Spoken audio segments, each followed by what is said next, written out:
સમાચાર ભાવનગરથી ભાવનગર બાદ ટ્રિપલ હત્યા કેસમાં મોટો ખુલાસો થયો છે। પોલીસની તપાસમાં હત્યા માટે પ્રેમ પ્રકરણ જવાબદાર હોવાનું ખુલ્યું છે। પોલીસ રિમાન્ડ દરમિયાન આરોપી શૈલેષ ખાંભલાએ કબૂલાત કરી અન્ય મહિલા સાથે પ્રેમના કારણે પત્ની, પુત્ર અને દીકરીની હત્યા કરી।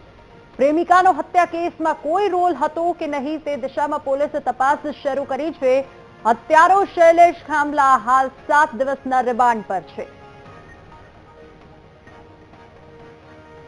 કામે જુદા જુદા સીડીઆર એનાલાઇઝિંગ તેમજ બાતમીદારોને કામે લાગેલા અને આ જે પ્રકરણ જે છે હાલના તબક્કે જે પ્રેમ પ્રકરણ હોવાની હકીકત જાણવા મળેલી છે। પોલીસ દ્વારા જે મહિલા જે છે તેની બી પૂછપરછ કરી અને આ જે છે એનું કેટલા તબક્કે એનું ઇન્વોલ્વમેન્ટ છે કે નહીં તે જે છે એ પોલીસ દ્વારા તેની પૂછપરછ કરી અને જો હશે તો તેને કાયદાકીય કાર્યવાહી કરવા પોલીસ કટિબદ્ધ છે અને નહીં હોય તો શા કારણે જે છે આ જે મહિલા જે છે તેની સાથે કોન્ટેક્ટમાં હતી